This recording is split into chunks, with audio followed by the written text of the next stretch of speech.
नमस्कार दर्शक मित्रों, मैं हूं दिया खटवानी और स्वागत है आपका की न्यूज में।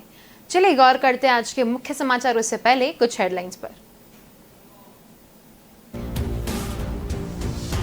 लखीमपुर हिंसा मामले का आरोपी और केंद्रीय गृह राज्य मंत्री अजय मिश्रा का बेटा आशीष मिश्रा अभी तक क्राइम ब्रांच के सामने पेश नहीं हुआ है।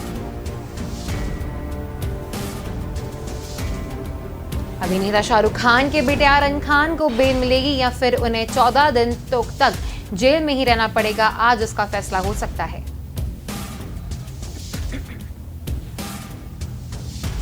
दक्षिण चीन सागर में अमेरिका और चीन के बीच तनाव बढ़ता ही जा रहा है। उधर ताइवान मामले को लेकर दोनों देश आक्रामक रूप से आमने सामने आ चुके हैं।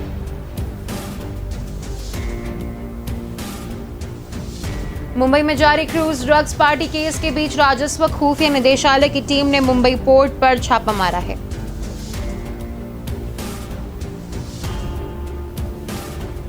चीन अपनी हरकतों से बाज नहीं आ रहा है। भारत से सटी सीमाओं पर उसके सैनिक अक्सर भारत में घुसपैठ की कोशिश कर रहे हैं। तो चलिए गौर करते हैं मुख्य समाचारों पर। लखीमपुर हिंसा मामले का आरोपी और केंद्रीय गृह राज्य मंत्री अजय मिश्रा का बेटा आशीष मिश्रा अभी तक क्राइम ब्रांच के सामने पेश नहीं हुआ है। उसे आज सुबह 10 बजे क्राइम ब्रांच पूछताछ के लिए सामने किया जाएगा। इसके लिए गुरुवार को मंत्री के घर पर नोटिस चिपका दिया था। सूत्रों का कहना है कि आशीष अपने दोस्त अंकित दास के साथ नेपाल फरार हो चुका है। अंकित दास पूर्व कांग्रेसी नेता अखिलेश दास का भतीजा है। पुलिस दोनों की तलाश में जुटी है। पुलिस की जांच में पहली लोकेशन नेपाल थी, जबकि आज सुबह की लोकेशन उत्तराखंड के बाजपुर की बताई जा रही है। लखीमपुर खीरी पुलिस ने नेपाल और उत्तराखंड पुलिस दोनों से संपर्क किया है। इसी बीच मंत्री के एक रिश्तेदार अभिजीत मिश्रा ने दावा किया है कि आशीष मिश्रा जांच में पूरा सहयोग करेंगे। वे वकील के साथ पुलिस के सामने पेश होंगे, वह कहीं भागे नहीं हैं। सुप्रीम कोर्ट ने आज यूपी सरकार इस मामले की स्टेट्स रिपोर्ट दाखिल कर सकती है। गुरुवार को सुनवाई के दौरान सीजेआई एनवी रमना की बेंच ने रिपोर्ट तलब की थी। कोर्ट ने यह भी पूछा है कि आशीष मिश्रा की गिरफ्तारी हुई या नहीं। लखीमपुर में 3 अक्टूबर को भड़की हिंसा के 5 दिन बाद भी नेताओं का पूछना जारी है। पंजाब कांग्रेस प्रदेश अध्यक्ष नवजोत सिंह सिद्धू भी आज लखीमपुर पहुंचेंगे। वे पीड़ित परिवारों से मुलाकात करेंगे।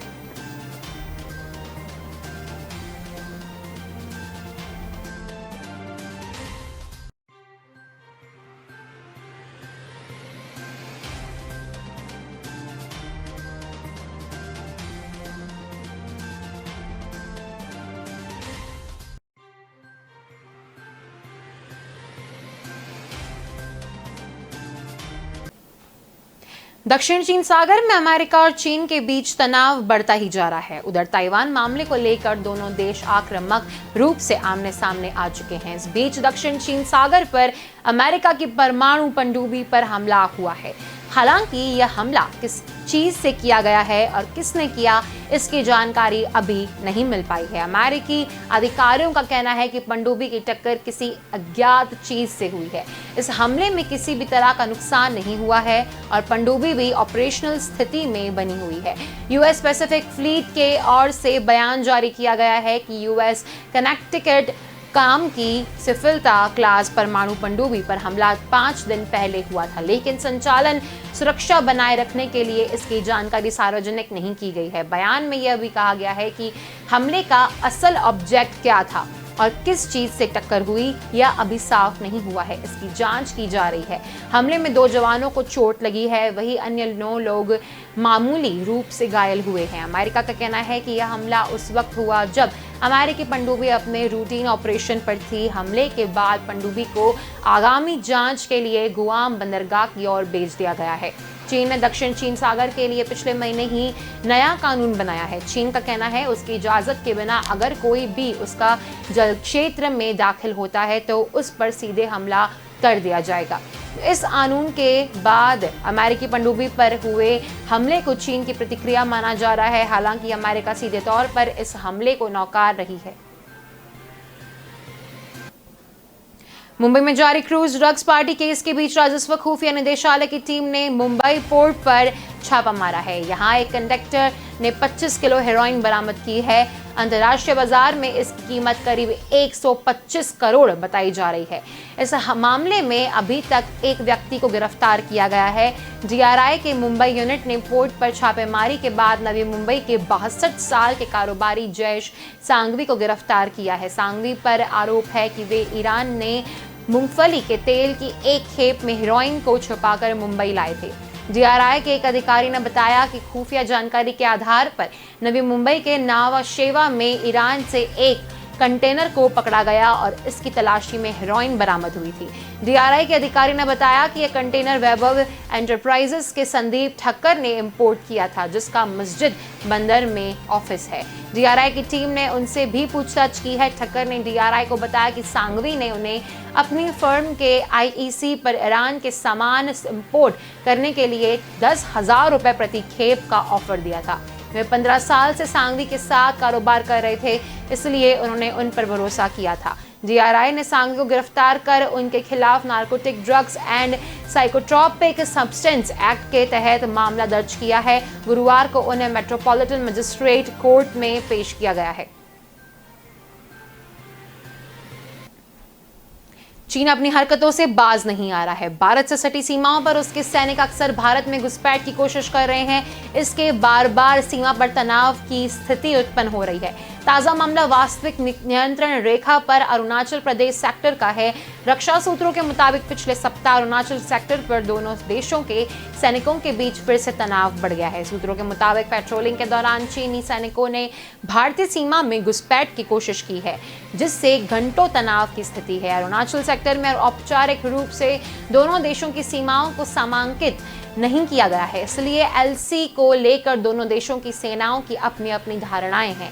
लेकिन पिछले पेट्रोलिंग के दौरान चीनी सैनिक भारत की सीमा के बेहद करीब तक आ गए थे, जिससे तनाव बढ़ गया। इसके बाद दोनों देशों के लोकल कमांडरों ने मोर्चा संभाल और आपसी बातचीत के बाद मौजूदा प्रोटोकॉल के तहत सेनाएं पीछे हट गईं। रक्षा सूत्रों के मुताबिक इस तनातनी में किसी भी प्रक्रिया में नुकसान नहीं हुआ है। इंडिया के मुताबिक एलसी पर 200 चीनी सैनिक भारत की सीमा के काफी पास आ गए।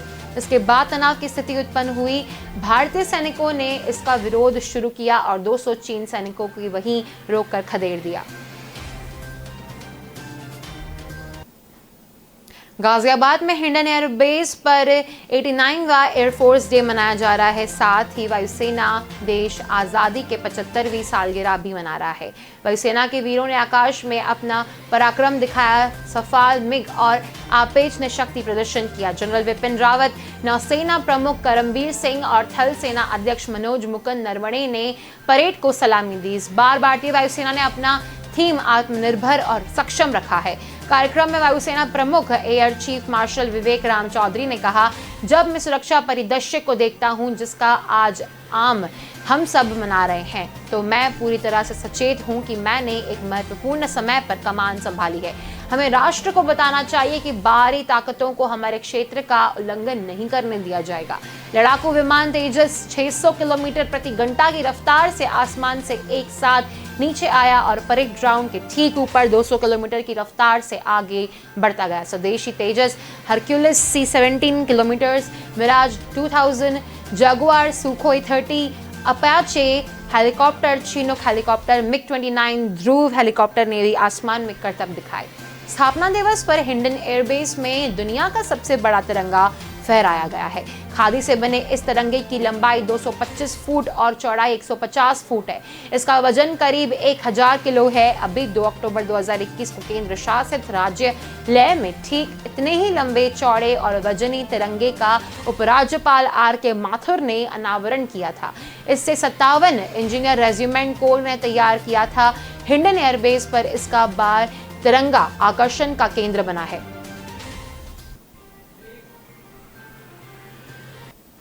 तो चलिए वक्त हो चला एक छोटे से ब्रेक का। जल्द मिलेंगे इस ब्रेक के बाद। इरादा बदल गया पार्टनर।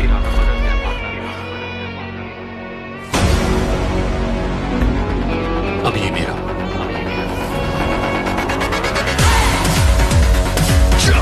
इरादे में दम,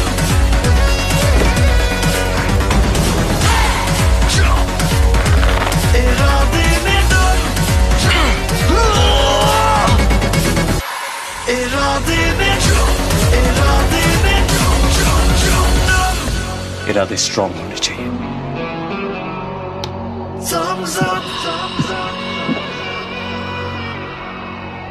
तू नहीं समझेगा। Welcome back. चलिए गौर करते हैं आगे के समाचारों पर। टोक्यो ओलंपिक में गोल्ड मेडल जीतने वाले नीरज चोपड़ा की संभाली भी नीलामी में सबसे ज्यादा बोली 1.5 करोड़ रुपए की लगी है। वहीं भवानी देवी की ऑटोग्राफ की गई फेंसिंग की तलवार भी 1.25 करोड़ में नीलाम हुई। प्रधानमंत्री नरेंद्र मोदी को तोहफे में दी गई चीजों की नीलामी की आखिरी तारीख गुरुवार को खत्म हो गई। वेबसाइट पर ई ऑक्शन के माध्यम से चीजों की नीलामी की गई। नीरज ने टोक्यो से गोल्ड मेडल जीतकर लौटने के बाद प्रधानमंत्री से मुलाकात में अपने बाले को गिफ्ट में दिया था। इनके अलावा पीवी सिंधु और पहली बार ओलंपिक में तलवारबाजी में देश का प्रतिनिधित्व करने वाली भवानी देवी सहित कई खिलाड़ियों ने प्रधानमंत्री से मुलाकात में उन्हें गिफ्ट भेंट किए थे। नीरज के भाले ही ऑनलाइन स्टोर्स में कीमत 80,000 रुपए है, लेकिन इसकी बोली 1.5 करोड़ रुपए लगी है। इसी तरह भवानी देवी के ऑटोग्राफ वाली फेंसिंग की तलवार की भी अच्छी बोली लगी है। भवानी देवी की फेंसिंग की कीमत 1.25 करोड़ रुपए लगाई गई। ब्रॉन्ज मेडल जीतने वाली पीवी सिंधु के रैकेट की कीमत 80 लाख रुपए तय हुई है। इनके अलावा टोक्यो पैरालंपिक गेम्स में भाग लेने वाले खिलाड़ियों की ऑटोग्राफ किए हुए ड्रेस की नीलामी 1 करोड़ रुपए। पैरालंपिक में जेवलिन में गोल्ड मेडल जीतने वाले सुमित अंतिल ने भाले पर 1.2 करोड़ रुपए और बॉक्सिंग में ब्रॉन्ज मेडल जीतने वाले लवलीना के ग्लव्स की 91 लाख रुपए की बोली लगी है।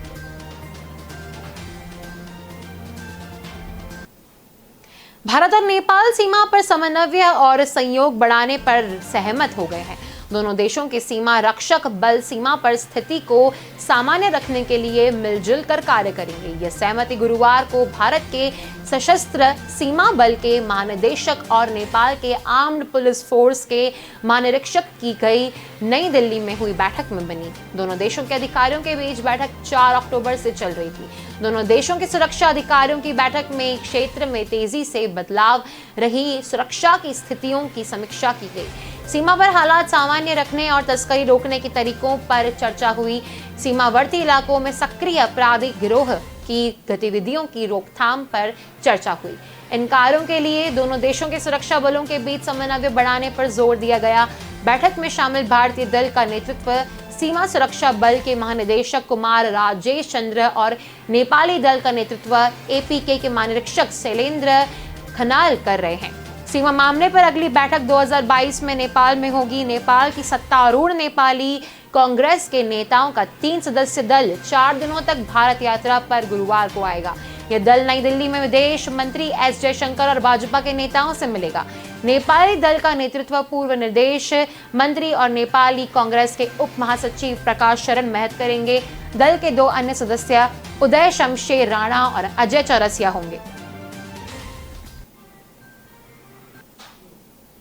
राजस्थान के स्वास्थ्य मंत्री रघु शर्मा को कांग्रेस संगठन में जिम्मेदारी दी गई है। रघु शर्मा से गुजरात, दमन दीव और दादरा नगर हवेली के प्रभारी बनाया गया है। कांग्रेस के संगठन महासचिव केसी वेणुगोपाल ने रघु शर्मा को प्रभारी बनाने के आदेश जारी किए हैं। रघु शर्मा के एआईसीसी इंचार्ज बनाया है, लेकिन सचिव या महासचिव का पद नहीं दिया गया। अब तक राष्ट्रीय सचिव या एम महासचिव के राज्यों के प्रभारी बनते आए हैं। रघु शर्मा को गुजरात जैसे राज्य का प्रभारी बनाए जाने पर कई तरह की सियासी चर्चाएं हैं। पिछले दिनों रघु शर्मा ने दिल्ली में राहुल गांधी के आवास पर अहम मुलाकात की थी। इस मुलाकात के बाद ही इस नई जिम्मेदारी की रूपरेखा बनी थी।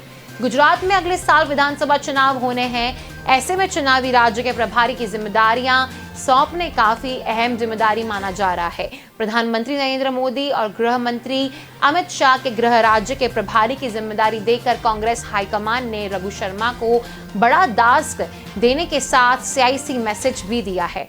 रघु शर्मा को संगठन के लिहाज से बड़ी जिम्मेदारी दी गई है। 2017 में गुजरात विधानसभा के चुनाव के समय अशोक गहलोत गुजरात के प्रभारी थे। जो जिम्मेदारी पिछले गुजरात विधानसभा चुनाव में अशोक गहलोत को दी गई थी, वही जिम्मेदारी कांग्रेस हाईकमान ने अब रघु शर्मा को दे दी है। गुजरात विधानसभा चुनाव में टिकट बांटने से लेकर पूरा चुनाव अभियान रघु शर्मा की देखरेख में चलेगा। प्रभारी होने के कारण सोनिया गांधी और राहुल गांधी से सीधे संपर्क में रहेंगे।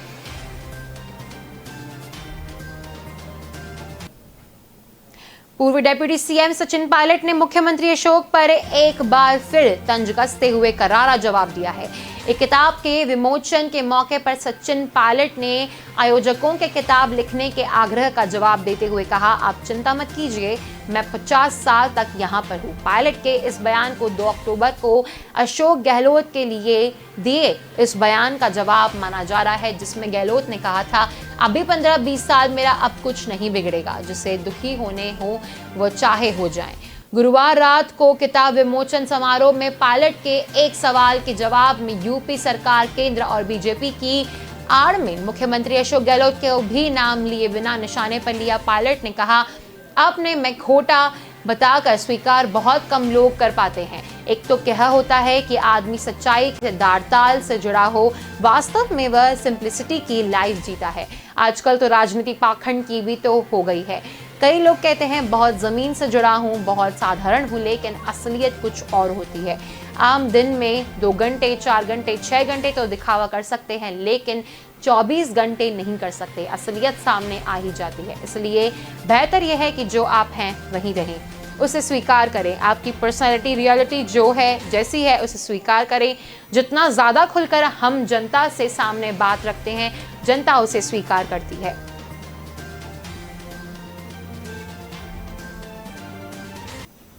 तो चलिए वक्त हो चला एक छोटे से ब्रेक का, जल्द मिलेंगे इस ब्रेक के बाद।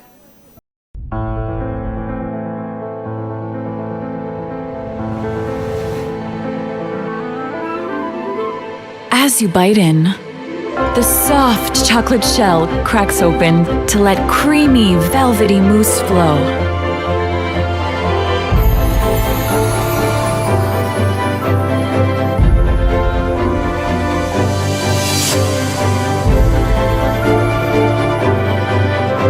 New Fabel Soft Centers. Little pieces of magic.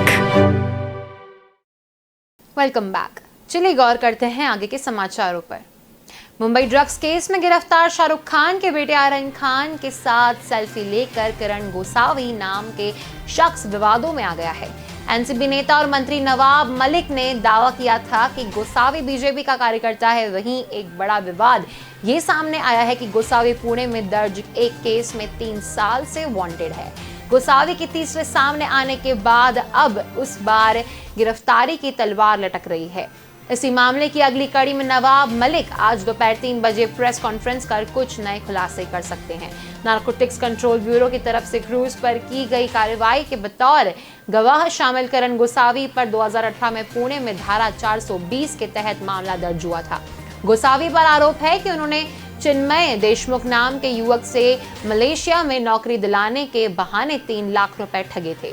चिन्मय ने बताया कि उसे मलेशिया भेजा गया, लेकिन वहां पहुंचने पर उसको समझ में आ गया कि उसको फंसाया गया है। चिन्मय देशमुख ने बताया कि मलेशिया में कुछ दिन रहने के बाद वह मलेशिया के किसी तरह वापस पुणे लौटने में कामयाब रहा था, लेकिन वापसी के बाद जब उसने किरण गोसावी से पैसे मांगे तो किरण ने उसे जान से मारने की धमकी दी थी।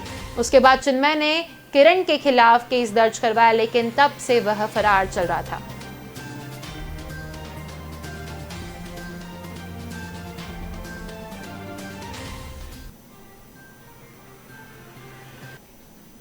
देश में गुरुवार को कोरोना के 21,257 नए मामले दर्ज किए गए। वहीं 24,395 लोगों ने बीमारी की मात देकर अस्पतालों से घर लौट गए हैं, जबकि 279 लोगों की जान चली गई। कोरोना से एक्टिव केसों से भारी कमी आई है। 2,40,221 एक्टिव केस के साथ ही अब तक देश में मिले हुए कुल कोरोना मरीजों की संख्या 3.38 करोड़ के पार पहुंच गई है। कोरोना के सक्रिय मामले 205 दिनों में बाद सबसे कम है। वहीं 4,49,000 लोगों की जान जा चुकी है। नवरात्र के पहले दिन यानी गुरुवार को बीते 24 घंटे की आई रिपोर्ट ने चिंता बढ़ा दी थी। कोरोना के दैनिक मामलों में अचानक से उछाल देखने को मिला। दैनिक मामलों में अचानक इजाफा होने से डॉक्टर और विशेषज्ञों की चिंता बढ़ गई है। पिछले 24 घंटे में 22,000 से ज्यादा नए केस आए थे। ऐसे में तीसरी लहर की आशंका बढ़ने लगी थी। राहत की बात यह रही कि नए केसों के मुकाबले रिकवर होने वाले लोगों की संख्या ज्यादा होने के चलते एक्टिव मामलों में भी कमी देखने को मिल रही है। फेस्टिव सीजन से पहले कोरोना केसों की रफ्तार नियंत्रित रहना राहत की बात है।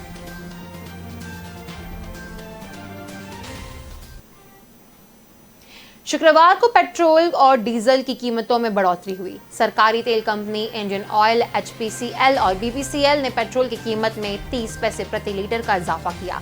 वहीं डीजल के दाम 35 पैसे प्रति लीटर बढ़ाए हैं। इस महीने में अब तक 7वीं बार पेट्रोल डीजल के दाम बढ़ चुके हैं। पेट्रोल और डीजल की कीमतें बढ़ने के बाद दिल्ली में पेट्रोल के दाम 103.94 रुपए और डीजल के दाम 92.12 रुपए प्रति लीटर पर पार पहुंच गए हैं। इसी के साथ मुंबई में पेट्रोल की कीमत 109.54 रुपए और डीजल की कीमत 99.22 रुपए प्रति लीटर हो गई है। इस महीने सिर्फ 8 दिन में ही पेट्रोल 1.90 और डीजल 2.25 रुपए तक महंगा हो चुका है। IIFL सिक्योरिटीज के वाइस प्रेसिडेंट अनुज गुप्ता कहते हैं कि कच्चे तेल की मांग बढ़ने के कारण इसके दाम $80 के पार निकल गए हैं और ये आने वाले दिनों में $90 तक जा सकते हैं। इससे पेट्रोल डीजल की कीमत में 2 से 3 रुपए तक की बढ़ोतरी हो सकती है।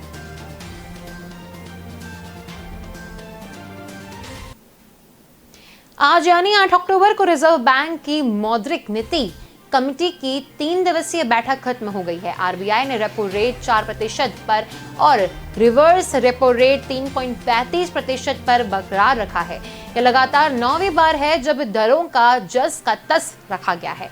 इससे पहले मई 2020 में रेपो रेट को घटाया गया था। रेपो रेट का यह लेवल 2001 अप्रैल के बाद सबसे निचला लेवल है। RBI गवर्नर शक्तिकांता दास ने कहा कि सभी MPC सदस्य दरें बरकरार रखने के पक्ष में हैं। अकोमोडेटिव रुख बरकरार रखने में MPC ने 5-1 से ब्याज दरों में बदलाव नहीं करने का फैसला किया है। इसके अलावा उन्होंने कहा कि इकोनॉमी में रिकवरी के साफ संकेत दिख रहे हैं। अगस्त सितंबर से मांग में रिकवरी दिखी और खाद्य महंगाई दर में कमी आई है। निवेश में सुधार शुरुआती दौर में देखने को मिल रहा है। जुलाई अगस्त में महंगाई दर अनुमान में कम है। RBI महंगाई को नियंत्रण में करने की कोशिश कर रहा है। कृषि उत्पादन से ग्रामीण मांग की तेजी आएगी ही। उन्होंने कहा कि त्योहारों में शहरी मांग बढ़ने की उम्मीद है।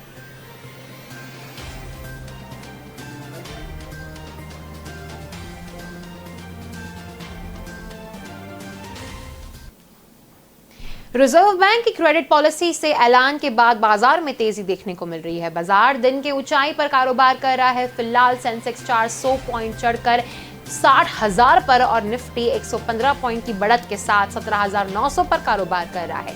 इसके अलावा बैंक निफ्टी भी दिन की ऊंचाई पर कारोबार कर रहा है। इससे पहले सेंसेक्स 59,960 पर और निफ्टी 17,886 पर खुला।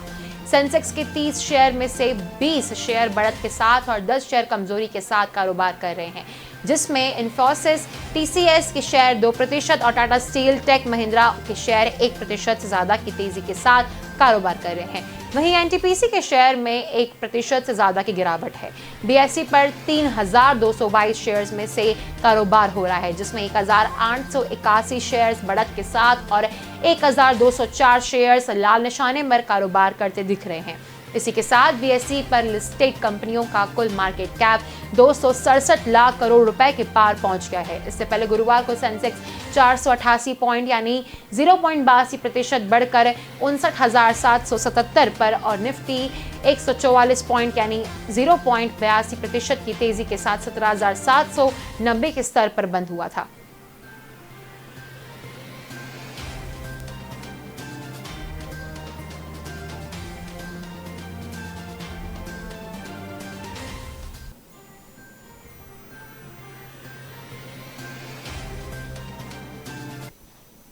तो अभी के समाचारों में बस इतना ही। अधिक जानकारी के लिए देखते रहिए के न्यूज़। नमस्कार।